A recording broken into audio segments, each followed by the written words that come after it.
Bine v-am găsit, bună seara, pacea Domnului Iisus. Parcă sunteți mai mult decât de obicei. A venit vara? Bun, mă bucur că suntem împreună și fie ca sabatul acesta să ne fie tuturor oază de liniște și binecuvântare pentru biserica aceasta.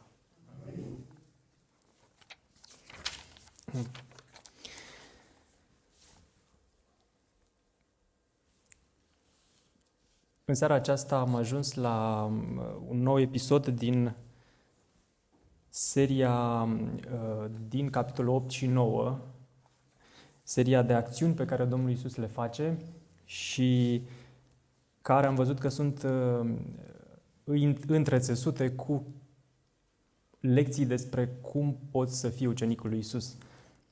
Matei continuă prezentarea acțiunilor Domnului Iisus, arătând mai departe cine este El. Și în seara aceasta vom vedea încă un episod din această desfășurare.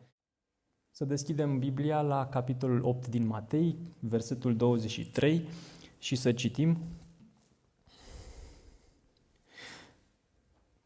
Matei ne spune: Iisus s-a urcat într-o barcă, iar ucenicii lui l-au urmat. Și iată că pe mare s-a stârnit o asemenea furtună încât barca era acoperită de valuri. El însă dormea. Ucenicii s-au apropiat de el și l-au trezit zicându-i: Doamne, salvează-ne că pierim! El le-a spus: De ce sunteți fricoși puțini credincioșilor? Apoi s-a sculat, a mustrat vânturile și marea și s-a lăsat o liniște adâncă. Oamenii aceia erau uimiți și ziceau: Ce fel de om este acesta dacă îl ascultă până și vânturile și marea? După ce le răspunde celor 3 persoane dornice să îl urmeze pe Iisus ca ucenici, Iisus se urcă în cele din urmă în barcă și ucenicii săi, spune Matei, că îl urmează. De fapt, acest cuvânt a urma, merge după, apare destul de des în aceste episoade, pentru că e vorba aici despre ucenicie, despre a-L urma pe Iisus. E important să ne amintim, în lumina a ceea ce urmează în acest pasaj, că această călătorie este făcută la porunca lui Iisus. Episodul acesta ne dezvăluie că a-L urma pe Iisus presupune o aventură și niciodată nu știi ce te așteaptă când mergi după Iisus. Însă ucenicii lui Iisus erau obișnuiți cu marea. Erau pescari, aveau o barcă și Marea Galilei era mediul lor. Nimic nu putea să-i surprindă. Aveau experiență bogată pe mare. Însă tocmai în acest loc, ucenicii vor avea parte de una dintre cele mai mari surprize. Cercetătorii textului biblic remarcă câteva diferențe între versiunea din Matei și celelalte relatări ale episodului din Marcu și Luca. Printre aceste diferențe se numără și cuvântul seismos. Seismos este termenul pentru cutremur și se referă la mișcarea violentă a pământului sau, în acest caz, la mișcarea mării, a valurilor mării. Matei spune și a fost, în mod literal tradus, și a fost un cutremur mare în mare. Adică a fost un mare cutremur pe mare. Ceilalți evangeliști vorbesc despre o furtună mare sau o furtună de vânt, însă Matei folosește cuvântul acesta seismos, cutremur. În general, cutremurul, și acest cuvânt are o rezonanță, să vedem, cutremurul era privit de iudaismul biblic o manifestare a puterii divine, un fenomen care însoțea de obicei teofaniile, adică arătările lui Dumnezeu. Când Dumnezeu vine, reacția naturii este să tremure în mod violent. În timp a devenit un fenomen care însoțește judecățile lui Dumnezeu.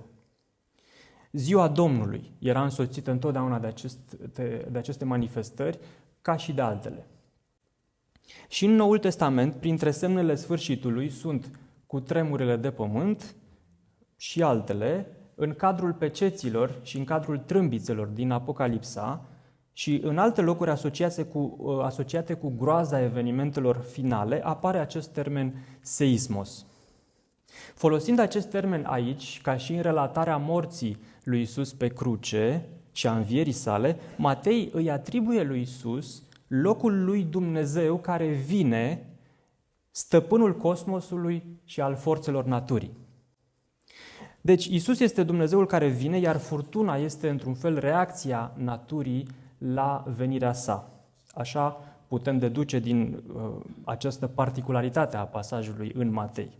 Însă relatarea are și ecourile unei alte călătorii pe mare despre care aflăm din Vechiul Testament, unde mai întâlnim imaginea unei corăbii acoperite de valuri, cu marinari care încercau fără succes să navigheze și în disperarea lor se adresează unuia care dormea în mijlocul furtunii. Desigur, este istoria profetului Iona, sau Iona, cum se pronunță în limba ebraică. Furtuna care are legătură cu cel din corabie, intervenția acestuia, liniștea de după și mirarea celor prezenți sunt asemănări între cele două, să zicem, situații. Modul în care Matei ne descrie acest episod îl pune deci în lumină pe Iisus ca fiind, așa cum spune mai târziu tot Matei, unul mai mare decât Iona. Unul mai mare decât Iona. Dumnezeul lui Israel, în fața căruia natura se cutremură, dar care îi este supusă. Poate că cel mai remarcabil element din episodul acesta este faptul că Iisus, ce făcea? Iisus dormea. Și Iisus dormea în timp ce în jurul lui natura era dezlănțuită. De bună seamă, somnul este ceva ce aparține, ce este caracteristic naturii umane. Chiar dacă Iisus este Dumnezeul care vine și natura freamătă la venirea sa, imaginea lui Iisus nu este a unuia care domină natura călărind pe nori, cum este cea din Psalmul 18. Iisus se află într-o barcă și doarme. Dat fiind programul foarte solicitant al lui Iisus, de predicare, de vindecare, cu siguranță Iisus folosește uneori timpul de călătorie pentru a se odihni, pentru a dormi, așa cum facem și noi când suntem în călătorie, în tren, în mașină sau în autocar. Acest lucru este un mod de conservare a energiei și ne face în stare să ne recăpătăm puterile și să fim pregătiți pentru activitățile pe care le avem de făcut după aceea. Însă ceea ce surprinde în acest caz este faptul că Iisus doarme în timp ce în jurul său este haos.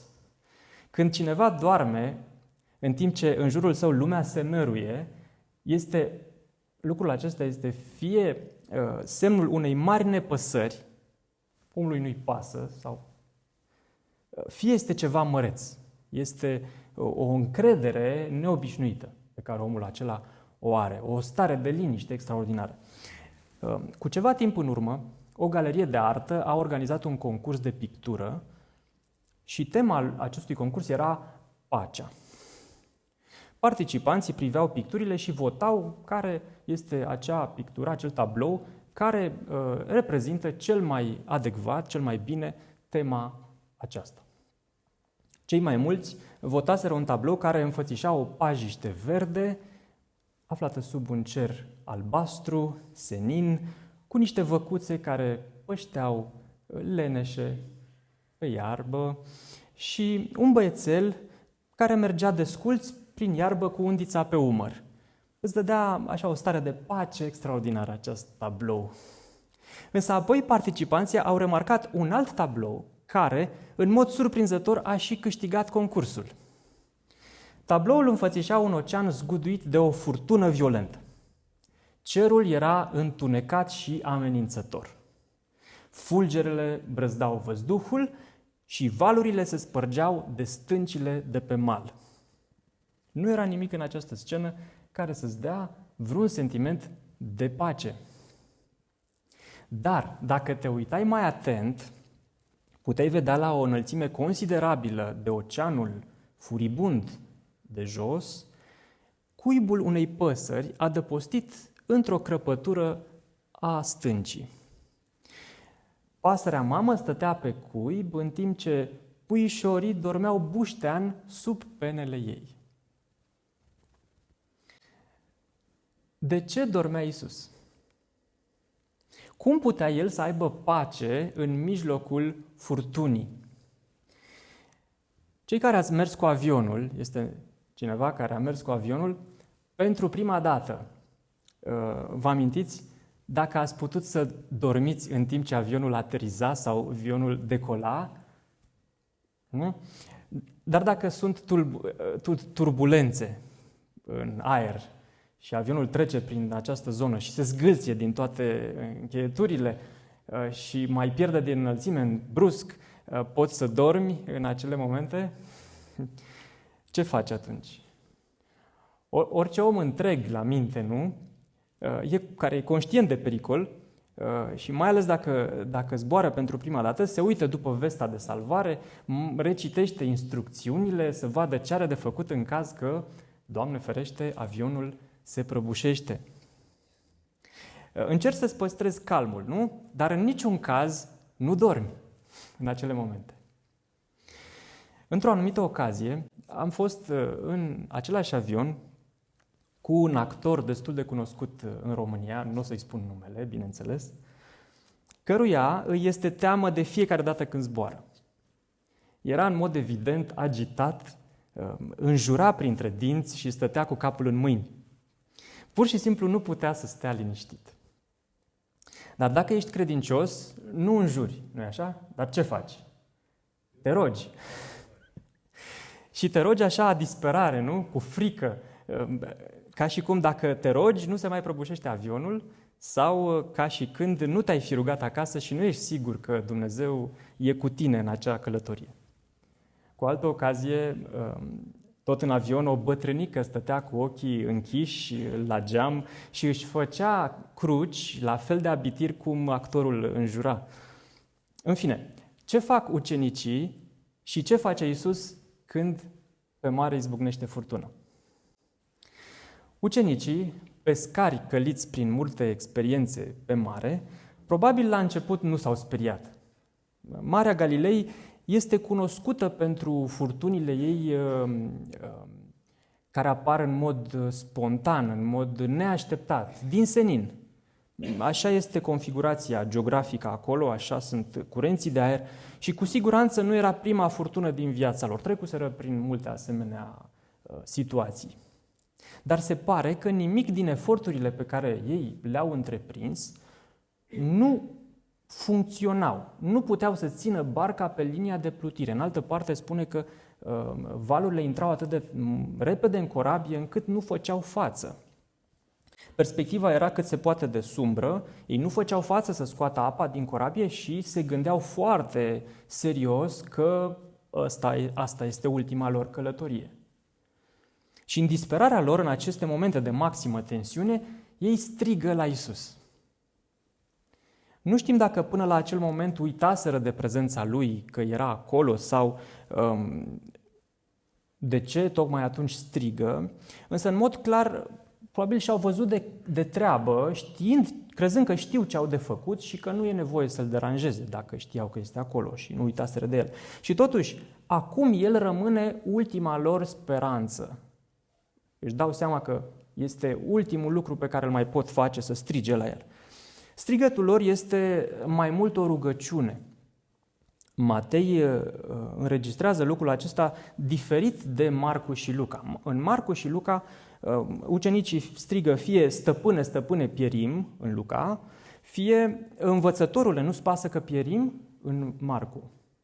Dar în Matei, strigătul lor este Doamne, scapă-ne! Doamne, scapă-ne! Am văzut că în Matei, ori de câte ori Iisus este strigat cu acest apelativ Doamne, întotdeauna sensul este unul religios, adică se referă la el, cel care strigă așa, ca la o persoană divină. Iar termenul scapă-ne este același cuvânt tradus pe care noi îl putem, sau tradus în altă parte prin mântuiește-ne. Este același cuvânt. Ceea ce are un ecou destul de interesant în mintea noastră, care cunoaștem istoria lui Isus și de ce a venit El pe pământ. Nu? Cumva, prin aceste ecouri și imagini folosite în mod intenționat, Matei ne transmite ideea că Isus este Domnul care mântuiește. Iar furtuna poate deveni o imagine a haosului în care lumea se află și care poate avea doar o singură rezolvare. Vecinul meu acum câteva zile remarca faptul că lumea se degradează, așa vede lucrurile, și că oamenii sunt din ce în ce mai răi, mai egoiști, mai lipsiți de scrupule și că nu trebuie să privim prea mult înainte să vedem că are dreptate, că exact lucrul acesta se întâmplă.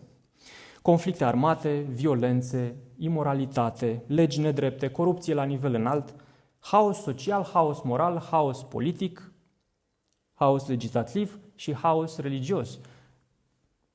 În lume se înmulțește, se întețește seismul, agitația, tulburarea din ce în ce mai mult.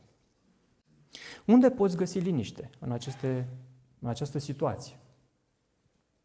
Toate eforturile noastre par degeaba.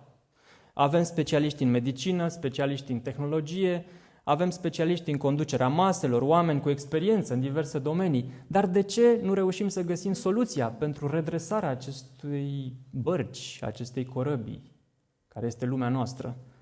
De ce nu găsim soluții la problemele lumii?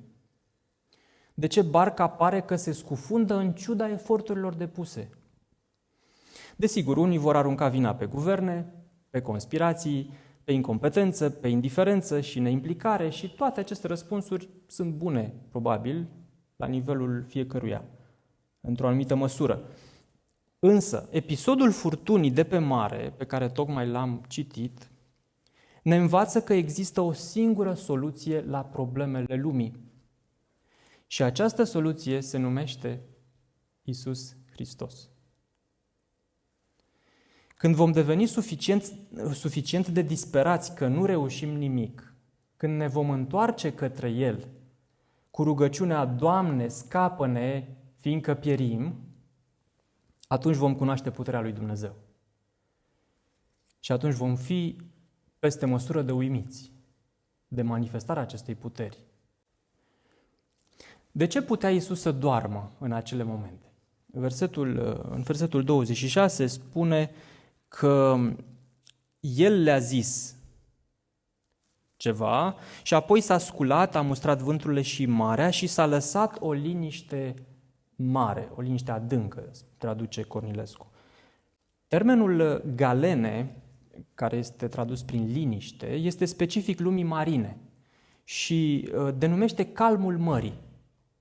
Calmul mării. Când nu suflă vântul, când cerul este senin și apele sunt liniștite. Aceasta este galene, este calmul de pe mare.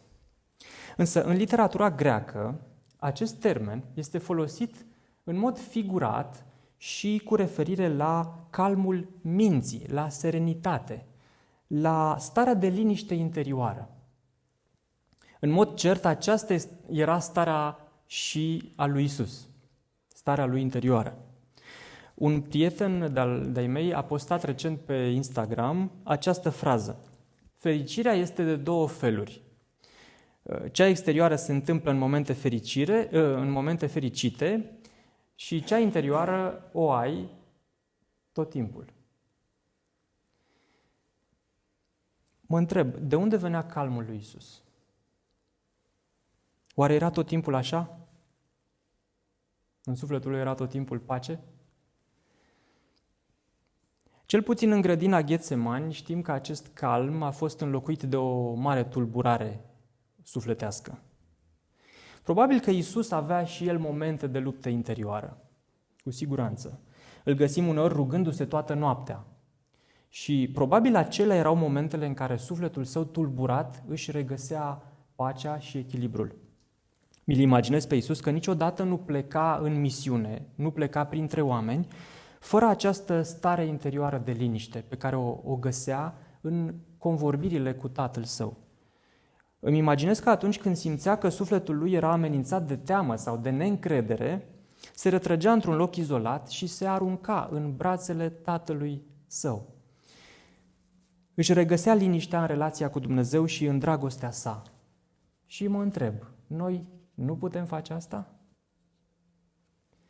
De ce trebuie să ne lăsăm tulburați de orice se întâmplă în jurul nostru? De ce la cel mai mic vânt de schimbare sau când lucrurile nu merg, nu mai sunt așa cum le știm noi, nu sunt așa cum ni le dorim, de ce ne agităm? De ce ne pierdem calmul? Și cărăm în noi această stare de spirit în familie, între oameni și răspundem repezit sau înjurăm, sau nu, că suntem credincioși, sau reacționăm într-un alt mod pentru că ne este teamă, pentru că ne dorim să ne apărăm sufletul rănit, pentru că pierdem controlul.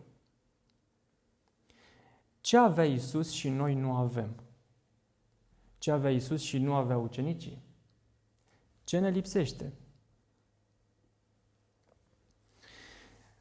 El le-a spus, de ce sunteți fricoși, puțin credincioșilor? Oare ne lipsește încrederea? Oare asta era calitatea numărul 1 a lui Iisus? Încrederea deplină în Tatăl Său? Cu siguranță, credința era ceea ce îl ținea pe Iisus într-o stare de echilibru permanent. Liniștea și calmul vin din încredere, din sentimentul că ești în siguranță. Când nu te simți amenințat de ceea ce se întâmplă în jurul tău, pentru că tu ești la adăpost, orice s-ar întâmpla. Poate că în jurul tău este război, dar în tine este pace pentru că știi că doar trupul îți este amenințat din afară, dar sufletul tău este în grija Tatălui Ceresc și niciun lucru nu se întâmplă fără ca El să știe și toate sunt în controlul Său, în planul Său. Poate că cineva te calcă pe nervi, te jignește și te provoacă, dar tu ești liniștit pentru că ție îți pasă mai mult de ce zice Dumnezeu decât de ce zice oricine. De ce vă este frică? Ne este frică atunci când avem puțină credință. Și suntem liniștiți atunci când avem multă credință. Încrederea rezolvă frica. Uneori lumea noastră este în haos, mica noastră lume. Relațiile noastre, ancorele noastre de siguranță, familia, prietenii, situația materială. Alteori simțim că întreaga lume este în haos. Relațiile dintre state, economia mondială sau a țării, siguranța națională, sănătatea, fibra morală a omenirii. Cum ne putem păstra liniștea în aceste condiții? Și cum putem contribui la pacea lumii? Ceea ce ne învață această relatare este că niciodată liniștea nu vine din afară înspre înăuntru, ci întotdeauna dinăuntru în afară. Iisus a putut să liniștească marea agitată pentru că El însuși avea pace în sufletul Său. Pacea era în El. Ucenicii nu au putut face asta pentru că aveau o altă stare interioară. Nu erau la nivelul său de încredere și de relație cu Dumnezeu pe care îl experimenta Iisus. Mai târziu, un alt apostol, pe nume Pavel, reușește să supraviețuiască unui naufragiu și să salveze tot echipajul împreună cu el. Acum însă ucenicii nu reușesc să facă acest lucru, nu reușesc să aibă acest calm pe care l-a avut Pavel în acea situație, pentru că le lipsește încrederea. Le era frică. Atunci când acțiunile noastre sunt motivate de frică, nu facem decât să contribuim la haos. Chiar dacă vrem să rezolvăm lucrurile, noi contribuim la haos, pentru că acționăm din frică. Însă când Iisus vorbește, se face o liniște mare. Acea liniște mare era de fapt doar o manifestare exterioară a ceea ce era deja în inima lui Iisus. El oferă pace prin cuvântul său, prin porunca sa. Și natura se supune. Oricât autoritate ai avea, nu poți să transmiți decât ceea ce ai în inima ta. Și noi toți avem o influență asupra mediului din jurul nostru, asupra oamenilor din jurul nostru și nu doar asupra oamenilor, asupra întregului mediu, că Dumnezeu ne-a făcut stăpânii acestei lumi, la nivelul nostru. Starea noastră se transmite, starea noastră interioară se transmite în afară. Noi nu putem crea pace în jurul nostru dacă noi înșine nu avem această pace. Bineînțeles, în acest pasaj este subliniată autoritatea pe care Iisus o are asupra naturii. După ce Iisus ceartă vânturile și valurile, iar marea se potolește, oamenii care erau de față, ucenicii, dar poate și cei din alte corăbii, care erau pe mare, nu erau poate doar ei pe mare, oamenii aceștia se minunează, sunt uimiți. Oamenii erau uimiți de multe ori când Iisus făcea spectaculos. Însă această uimire nu este credință încă. Ea este ceva care poate să ajungă la credință, să evolueze în credință. Credința nu se bazează pe minuni. Ea le generează. Minunile sunt generate de credință și nu invers. Iisus poate înfăptui minunea pentru că are credință, pentru că are încredere neclintită în Tatăl Său, care i-a dat pe mână toate lucrurile. Lucrul acesta naște în cei care privesc un sentiment de uimire. Și uimirea aceasta este exprimată printr-o întrebare. Ce fel de om este acesta?